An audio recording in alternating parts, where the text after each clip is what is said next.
From a broken family without health insurance at age 7, having to sell his blood to get through college, Howard Schultz's journey began in poverty. Yet today, he is the visionary behind Starbucks' staggering empire, one that revolutionized far more than just coffee.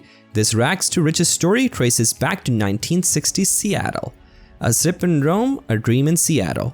It all started back in 1962 when a young man named Gordon Bowker was traveling in Italy. One afternoon, he was sitting at a cafe across from the famous Trevi Fountain in Rome. As he sipped his cappuccino, he was amazed by the incredible taste. Up until that point, he had only experienced typical American coffee that college students drank to help them stay awake all night studying. But this Italian cappuccino was something entirely different. It was delicious and unforgettable. Right then and there, Bowker decided that when he could afford it, he wanted to drink coffee like this amazing beverage. When Bowker returned home to Seattle, he took odd jobs to make ends meet, but he never lost his new passion for great coffee. About once a month, he would drive his little green Alfa Romeo car up to Vancouver, Canada, to buy freshly roasted coffee beans from a shop called Murchie's. Bowker's love for quality coffee was well known among his friends, and he turned many of them into coffee connoisseurs too. Then one day, as Bowker drove home from yet another bean-buying trip to Vancouver, his car was filled with the wonderful aroma of the fresh roasted beans. That's when he had another major realization. Why don't we just roast our own beans? This second epiphany planted the seeds for something huge. Bowker told his idea to two of his friends, Jerry Baldwin, an English teacher, and Zev Siegel, a history teacher. The three of them didn't make much money from their teaching jobs, but they decided to risk everything and start their own coffee roasting business. In 1971, each put in $1,350 of their life savings, and they took out a $5,000 loan to launch their new company. Picking a name for the business was tricky at first. They almost went with coffeehouse, which would have been a terrible choice. Luckily, someone suggested the name Starbucks after the coffee-loving character Starbuck from the classic novel Moby Dick. They thought this tied in perfectly since Seattle was a port city and their coffee beans would be shipped in by sea. For their logo, they chose an image of a siren or mermaid-like creature from an old 16th century maritime book. You might think they just picked this because it looked like a mermaid from the sea, but the real reason went much deeper. In ancient mythology, sirens were depicted as beautiful but extremely dangerous creatures that lured sailors to their doom with their enchanting singing voices. The Starbucks founders wanted their coffee to be that irresistible to customers. At first, Starbucks was just a small store that only sold premium coffee beans and equipment for home brewing. They didn't actually make or serve any coffee drinks at all in those early days. Growth was very slow and limited. By 1981, a full decade after opening, they only had 4 total stores, all located in Seattle. But the coffee itself was selling incredibly well. So well, in fact, that it caught the attention of a businessman from Brooklyn named Howard Schultz. Who is Howard Schultz? Howard Schultz was born on July 19, 1953 in Brooklyn, New York, to a working-class family. His father, Fred, was a truck driver and his mother, Elaine, worked hard to provide for their 3 children despite their poverty. Growing up in a low-income neighborhood, young Howard quickly learned the harsh realities of financial struggle. When he was just 7 years old, a tragic incident left a profound impact on him. His father had an accident at work and broke his leg. With no medical insurance, the family was plunged into an even deeper financial crisis. Howard watched helplessly as his father's sense of self-worth and dignity diminished. He was treated as just as an ordinary working man, Schultz later recalled. This formative experience fueled Howard's burning desire to escape the cycle of poverty. From an early age of 12, he took on jobs like selling newspapers and working at a cafe to contribute to the family's meager income. The hardships only made him more determined. At 16, he worked the grueling job of stretching leather at a fur store, further steeling his resolve. Despite the obstacles, Howard found solace in sports and academics. His athletic talent earned him a scholarship to Northern Michigan University, where he graduated in 1975 with a communications degree. Along the way, he had to make sacrifices like selling his blood just to get through college. After graduation, Schultz embarked on a sales career, first at Xerox and then at a Swedish company called Hammerplast, where he sold coffee grinders and other appliances. It was here that he first encountered a small but curious client, Starbucks. Intrigued by their unusually large orders, Schultz decided to visit one of their Seattle stores in 1981. He was instantly enchanted by the quality of their coffee. Sensing immense potential, he persistently pursued the founders to let him join the company despite initial reluctance from them and even his own mother's skepticism about the small company nobody's heard of. Howard spent over a year fervently trying to convince Starbucks founders to let him join their team, but Howard's conviction proved unshakable. After a year of determined efforts, he finally joined the Starbucks team in 1982. No one knew it yet, but that choice was about to change everything. Howard's Italy trip. Howard Schultz took a trip to Italy that changed everything. Just like when Gordon Bowker first discovered amazing Italian coffee years earlier, Howard was blown away by the experience of coffee in Italy. But it wasn't just the delicious taste of the coffee, it was the whole vibe and atmosphere around it. As Howard walked around the cozy coffee shops, he noticed how friendly the staff was. They would call out customers' names when their drinks were ready. People didn't just run in and out with their coffee. Instead, they relaxed, chatted with friends, and some even got work done at the cafes. It felt like a warm community hangout spot. One day, Howard tried an Italian cafe latte for the first time. The velvety, frothy drink was like nothing he'd ever tasted in America. He thought to himself, I have to bring this experience back home with me. Howard fell in love with the Italian way of treating coffee shops as lively gathering places, not just grab-and-go stops. After the trip, Howard raced back to the US fired up. He had a big new dream, to recreate the Italian coffee culture and turn it into something totally new for America. From rejection to redemption. As excited as Howard was about his vision, the founders of Starbucks immediately shut it down. They saw Starbucks as just a store that sold premium coffee beans, not as an actual coffee shop or cafe. Making and serving drinks on site seemed risky to them. Why mess with a business model that was already working? After the original Starbucks founders completely rejected Howard's vision of turning their stores into real coffee shops, he decided to go out on his own in 1985. He started a new company called Tu Giornale, which is Italian for newspaper. Howard's plan was to create the kind of cozy, casual coffeehouse experience he had fallen in love with in Italy, but with super high quality coffee like Starbucks. Getting investors on board proved extremely challenging. Out of the 242 people Howard pitched his concept to, 217 of them said no way. Most investors couldn't imagine Americans paying $3 for just a cup of coffee when they were used to paying only around 50 cents. They thought Howard's idea was ridiculous, but Howard nearly took no for an answer. He kept pushing forward until finally, after countless rejections, he raised enough money to open his first Italian-styled coffee shop under the Tu Giornale name. He thought he was on his way. Then a wildly unexpected turn of events happened. Just 2 years later, the original Starbucks owners decided to sell their company. Since Howard was still on good terms with them, they gave him a chance to buy Starbucks if he could come up with the $3.8 million needed for the 6 store locations. Howard was overjoyed. This was his shot to finally making his big vision a reality. However, his excitement was crushed when one of his investors got greedy. This investor loved Howard's idea of buying Starbucks so much that he tried to cut Howard out completely by negotiating to purchase the company directly from the owners himself. Devastated, Howard hit one of his lowest points as his dream was ripped away once again. Luckily, Howard had a guardian angel looking out for him. An investor friend took Howard to meet with the father of Bill Gates, the famous founder of Microsoft. After hearing about the sneaky investor, Bill Gates' father urgently summoned the man and sternly told him, "You should be ashamed of yourself. Step aside and let this man achieve his well-deserved dream." Amazingly, the words worked and the treacherous investor backed down. With a clear path now, Howard raised the $3.8 million to finally buy Starbucks in 1987. As the new CEO and owner, he wasted no time transforming Starbucks from just a bean store into the kind of full-service coffee shops he envisioned. He also merged his 2 Giornale locations into the Starbucks brand. But things were just getting started.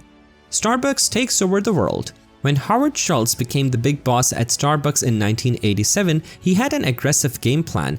Open as many new stores as possible everywhere. Back then, Starbucks only had 17 store locations, but Howard only finally found a business model that worked really well. With the backing of investors, it became easy to repeat that same model over and over again.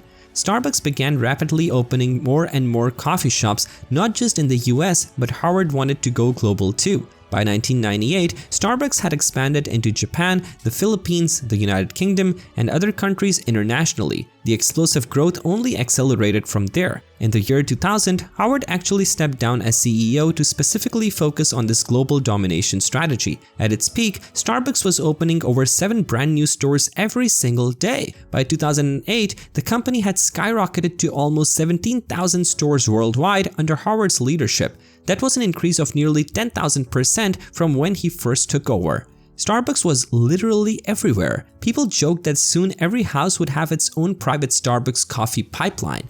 The idea of millions of Americans willingly lining up to pay $4 for a cup of coffee seemed unbelievable, but Starbucks made it a reality. However, when the huge financial crisis hit in 2008, Starbucks' epic growth came to a crashing halt. As people lost jobs and had less money, they ditched their expensive coffee habits. Starbucks' stock price dropped by half as sales declined sharply. But the financial crisis was just the tip of the iceberg when it came to Starbucks' problems at that time. The 2 decades of rapid expansion had caused major issues to fester under the surface.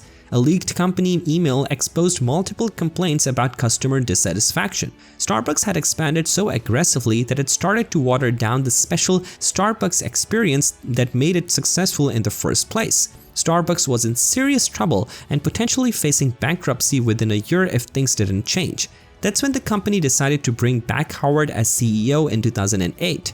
After years of pushing fastest possible expansion, Howard's new strategy was to stop growing completely for a while. Instead, he wanted to restore all the Starbucks stores back to their original identity and principles. Howard made a bunch of strange decisions that didn't seem to make typical business sense at first, but his goal was to refocus on enhancing the customer experience above all else. He removed automated espresso machines in favor of having baristas handcraft each drink. He brought back rituals like grinding coffee beans in store to recreate that fresh aroma. His boldest move, Howard decided to shut down every single Starbucks store in America for an entire day to retrain all 100,000 plus baristas on how to perfectly make the brand's signature drinks.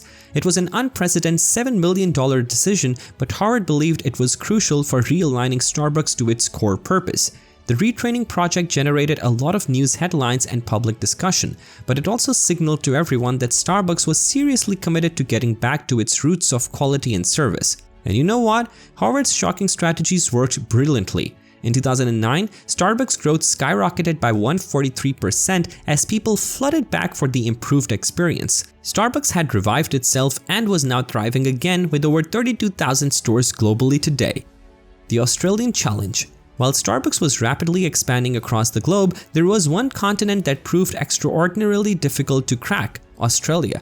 The coffee-loving nation rejected Starbucks' aggressive invasion, forcing the company to beat an embarrassing retreat after just a few years. The problems began in July 2000 when Starbucks opened its first Australian store in Sydney. Fueled by overconfidence from their success elsewhere, Starbucks quickly saturated the Australian market, launching 87 locations nationwide by 2008. However, the company made critical mistakes in understanding the unique Australian coffee culture. They arrogantly assumed their standard business model could be replicated without adapting to local tastes and preferences. Starbucks expanded too rapidly into suburban and regional areas instead of allowing demand to build organically in major cities first. Australians, accustomed to a more sophisticated cafe experience deeply rooted in Italian traditions, found Starbucks' basic menu and sugary drinks unappealing. They tried to grow the empire too fast, said one analyst. It was almost like it was too available, so there wasn't that desire or need for Starbucks like in the US. By 2007, Starbucks Australia was hemorrhaging money, racking up $115 million in losses over 7 years. The US headquarters had to bail out the failing Australian operations with $54 million in emergency loans. In 2008, during the global financial crisis, Starbucks announced it would shutter 61 of its 87 Australian stores in an embarrassing retreat. As one observer noted, when they left the market, Australians didn't really care. The failure highlighted how Australians are among the most spoiled coffee connoisseurs in the world. With a $6 billion coffee industry steeped in European cafe traditions since the mid-1900s, Australians have grown accustomed to sophisticated menu items like the flat white that Starbucks didn't offer. While Starbucks struggled, the Australian-based Gloria Jean's coffee chain found success by adapting to local preferences with a wide variety of espresso drinks tailored to Australian tastes. Starbucks has vowed to learn from its mistakes as it prepares to enter the hallowed coffee ground of Italy in late 2018, but the company has not abandoned Australia either. In 2014, Starbucks' remaining Australian stores were purchased by a local company, Withers Group. This time, instead of battling against entrenched local favorites, Starbucks has switched to a different strategy catering to Australia's booming tourism industry. With 39 new locations focused in major cities and travel hotspots, Starbucks now aims to be a familiar sight for tourists and international students visiting Australia rather than trying to convert the locals. Australia welcomed over 9 million international visitors in 2017-18 who spent $30 billion.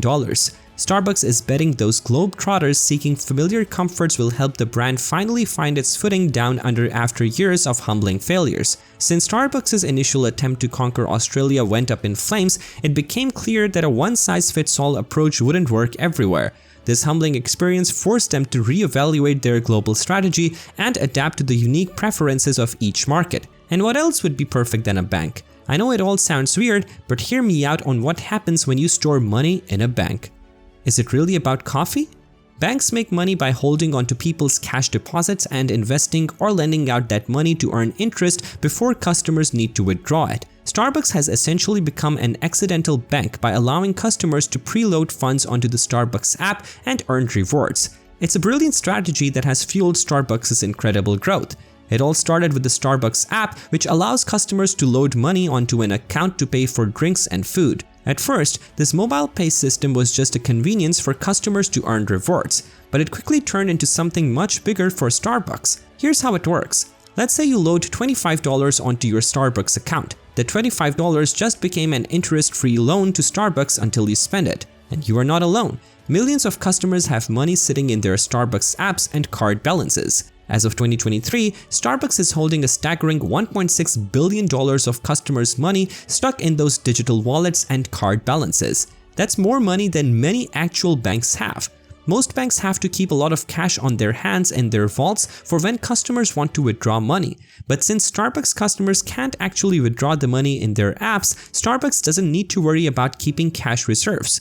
Instead, Starbucks can take that $1.6 billion pool of money and invest it right back into growing their business, opening new stores, funding initiatives, paying employees, etc. It's free money they can use over and over again. Traditional banks could never pull this off because customers would simply withdraw their money, but Starbucks has its customers to leave that money sitting in their accounts to be used to purchase coffee. This extraordinary cash hoard from app reloads gives Starbucks a massive financial advantage over other coffee shops and restaurants. It's an endless supply of free money to fund explosive growth. So in a weird way, Starbucks has become just as much of a bank as it is a coffee retailer.